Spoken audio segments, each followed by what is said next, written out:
কেন ভারতে চলছে বয়কট মালদ্বীপ এবং ভিজিট লাক্ষাদ্বীপের ট্রেন্ড? এতে ভারতের সেলিব্রিটিরা কি বলল? আসুন সম্পূর্ণ বিষয়টি বিস্তারিতভাবে জেনে নিই এই ভিডিওতে।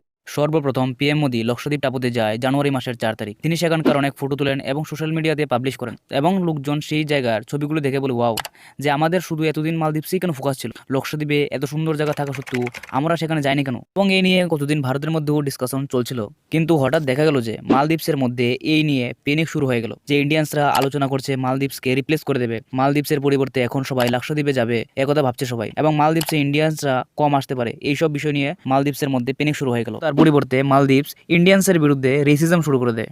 এখানে দেখতে পারবেন তিনি হলেন বর্তমান সরকারের একজন ডেপুটি মিনিস্টার। তিনি এই স্টেটমেন্ট করেন যে ইন্ডিয়ানসরা কাউ ডাঙ্ক অর্থাৎ গরুর গোবর এবং লাড্ডু খায়। তিনি এই ধরনের রেসিস্ট কমেন্ট করেন ইন্ডিয়ানদের বিরুদ্ধে।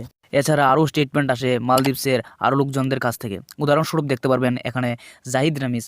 তিনি বলছেন ইন্ডিয়ানসরা মালদ্বীপসের সাথে কিভাবে টাক্কর নিতে পারবে। তিনি যে কথাগুলো ব্যবহার করছেন তা সত্যিই অবাক, যে ইন্ডিয়ানস লাক্ষাদ্বীপকে মালদ্বীপসের মতো কিভাবে রাখতে পারবে। এবং আরও বলেছে যে the permanent smell of the room will be biggest downfall, অর্থাৎ ইন্ডিয়ানসের শরীর থেকে যে দুর্গন্ধ বের হয় সে রুমগুলির মধ্যে পার্মানেন্টলি থাকবে এবং এর ফলে লক্ষদ্বীপের ডাউনফল হবে। তাছাড়া আরও অনেক এই ধরনের রেসিস্ট কমেন্ট করেছে ভারতের উপর, ভারতীয়দের উপর সেখানকার বর্তমান সরকারের মিনিস্ট্রি। তারপর পরিস্থিতি এরকম খারাপ হয়ে যায় যে মালদ্বীপসের ফরমার স্পিকার, প্রাক্তন মন্ত্রী সবাই মালদ্বীপসের বর্তমান সরকারকে বলতে লাগলো যে যে ভারতের উপর এই ধরনের ল্যাঙ্গুয়েজ ব্যবহার হচ্ছে, এটা অনেকটা খারাপ।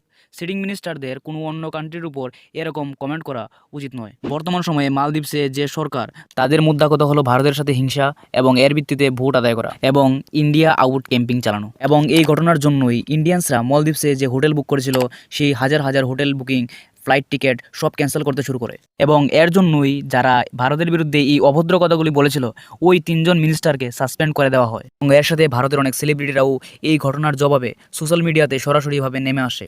অক্ষয় কুমার বলেন যে আমি অনেকবার মালদ্বীপসে গেছি, কিন্তু ভারতের উপর এই ধরনের রেসিজল কমেন্ট কোনোভাবেই স্বীকার না, ভারতের বিরুদ্ধে এরকম কমেন্ট কোনোভাবেই টলারেট করা যাবে না। তিনি আরও বলেন যে চলুন আমরা ইন্ডিয়ান আইল্যান্ডগুলি এক্সপ্লোর করি এবং আমাদের নিজ দেশে ট্যুরিজমকে সাপোর্ট করি।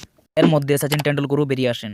তিনি এক্সপ্লোর আইল্যান্ড হ্যাশট্যাগ ইউজ করে নিজের জন্মদিনের কথাও শেয়ার করেন, যে তিনি ইন্ডিয়াতেই একটি আইল্যান্ডে ঘুরতে গেলেন এবং তিনি সেখানে অনেক সুন্দর একটি বিচও পেলেন। সাথে সালমান খানও প্রধানমন্ত্রী নরেন্দ্র মোদীর তোলা সেই ফটোর উপর উক্তি করে বলেন যে it is so cool to see our honourable prime minister Narendra bhai Modi at the beautiful clean and stunning beaches of Lakshadweep, and the best part is that ये हमारा इंडिया में है। তারপর জন আব্রাহামও আসেন এবং তিনিও নিজের এক্সপিরিয়েন্স শেয়ার করেন এবং কমেন্টে জানান যে আপনি ভবিষ্যতে কোথায় ট্রাভেল করতে চান, মালদ্বীপ নাকি লাক্ষাদ্বীপে। এবং এই ধরনের ঘটনা সম্পর্কে আরও আপডেট রাখতে সাবস্ক্রাইব করুন আমাদের চ্যানেলকে। থাকুন স্টে ইনফর্ম, স্টে আপডেট।